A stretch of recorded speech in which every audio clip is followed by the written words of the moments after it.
A day in my life in Abu Dhabi. New day, new vlog. This is Kela naghahandog ng isang mini vlog. Let's go!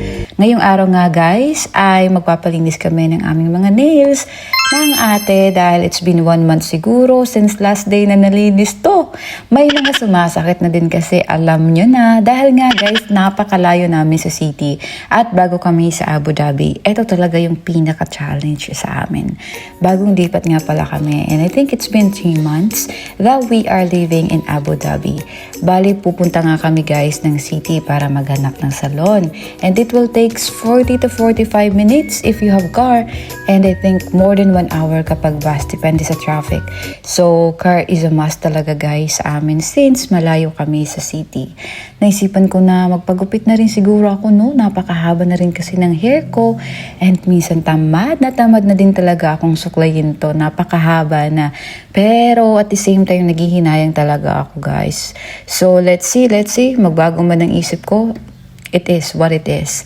Alam niyo na, minsan talaga tayo mga babae pa bago ng isip. So yun guys, nasa Abu Dhabi City na kami. Praise God for the safe travel. May nahanap na nga ang atin na salon through online, kaya diretso na kami doon. Bali guys, this is Garnish Salon. So pagpasok nga namin, ay humingi agad kami ng brochure para i-check kung ano man yung mga offer nila.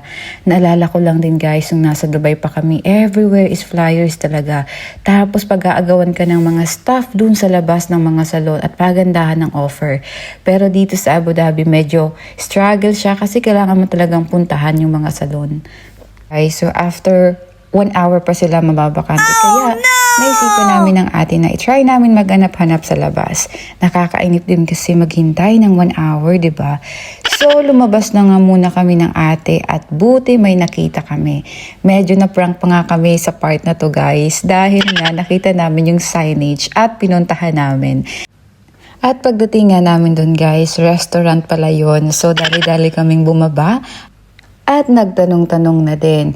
And finally guys, nakita namin tong Hey Sis Ladies Beauty Center LLC.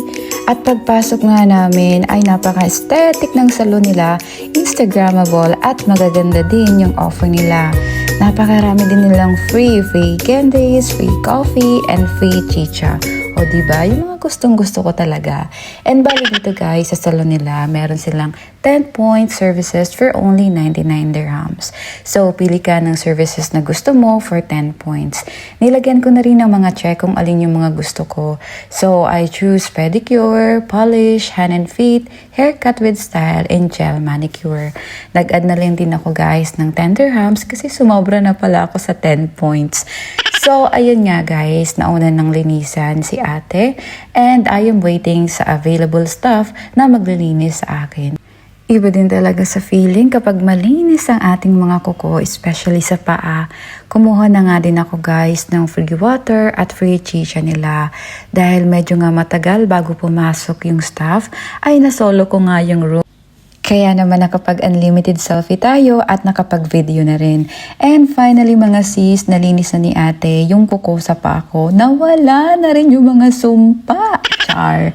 Sobrang nananakit na rin kasi yung mga gilid-gilid niyan guys. At sorry to say guys, hindi na rin pala ako inabot ng pag-trim sa buhok ko dahil it's 9 PM na. At until 9 PM lang pala sila. So inabot tayo ng cut-off. Di ko na na-videohan yung paglilinis sa kamay. Pero I'm so satisfied. And bago kami umuwi guys, ay dumaan muna kami sa isang supermarket. Maghahanap-hanap din kasi kami ng Christmas wrapper and some sort of things na wala sa bahay. Dahil nga tulad guys na mga na-mention ko nung una, ay malayo kami sa city and kailangan namin bilhin kung ano yung mga wala sa bahay. Yung mga importante lang guys. At the same time, nag-ikot-ikot muna kami kung ano pa yung mga pwedeng mabili sa bahay. And finally guys, ayan, nasa counter na kami.